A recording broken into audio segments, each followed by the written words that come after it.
we're going to build a whirlpool kit into our pot here.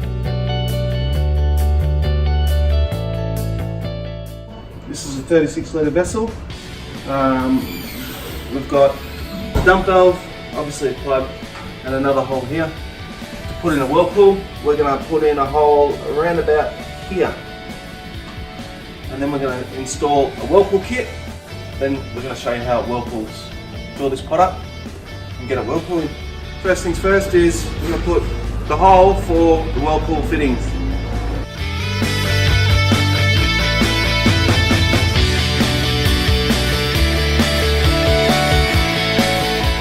Some people might use a tungsten bit to drill a 22mm hole, but basically we're after a 22mm hole to fit our whirlpool kit in. I've got this little punch. Not everybody's got this punch at home, obviously, but just a 22mm hole here. So I've drilled a pilot hole. We're going to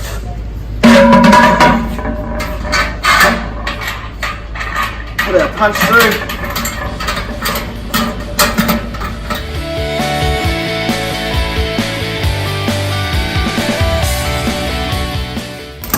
And there's a nice 22mm hole.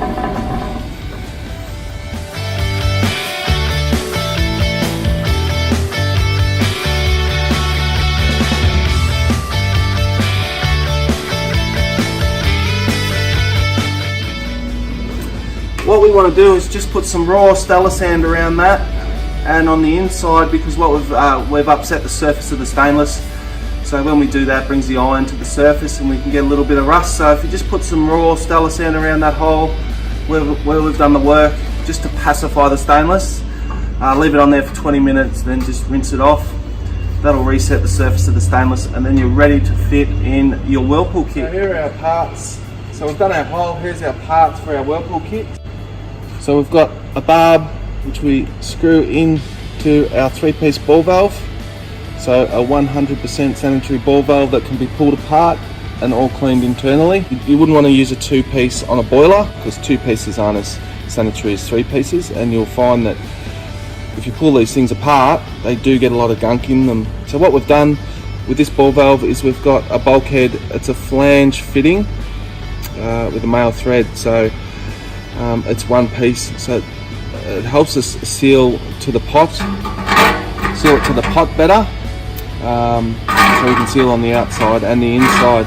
What we do is we've got 2 silicone washers. We're going to put a silicone washer here. We're going to put the thread through the pot wall like that, and then we've got a little flange fitting, internally threaded, 1/2 inch, and that's going to go on the inside and screw up against the back of the wall. And then we've got a little 1/2 inch male threaded barb, elbow barb, 8mm. So we want to reduce the water coming out, so we get a nice little jet with our whirlpool. So it helps shoot the water into the kettle a bit quicker and get that whirlpool going. So we're going to start by teff taping. We only have to teff tape this fitting, because all the rest, flange fitting, this and this, you don't have to teff tape because it's all teff tape free. So we're going to use some pink plumbing tape, and we're going to go around the fitting clockwise. We're going to go around the fitting clockwise, because when we screw it in, it's not going to come loose.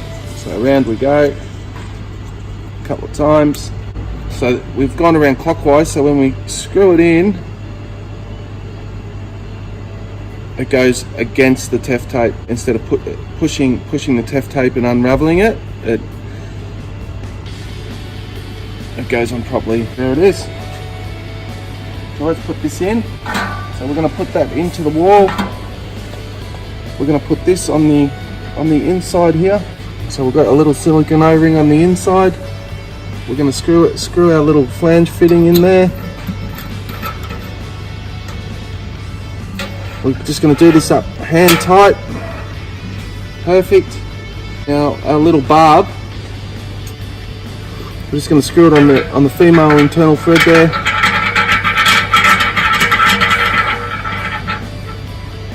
And there we have a whirlpool kit. Okay, let's test our whirlpool.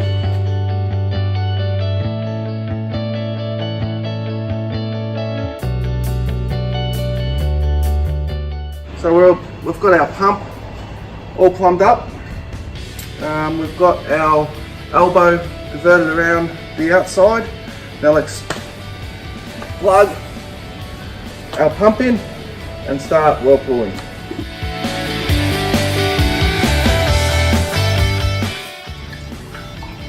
As you can see, it's starting to whirlpool. Now, when it comes to whirlpooling, on the bigger vessels, we set the whirlpool down this low. What we have to do is just, with your whirlpool elbow, send the water up the pot. Because what happens with bigger vessels is you can get a cold layer and a really hot layer on top. But to chill the top layer, you need to divert the whirlpool up towards the top, point it up on an angle towards the top, and then it'll better chill the whole liquid that's in your vessel. So there's your whirlpool kit, as simple as that.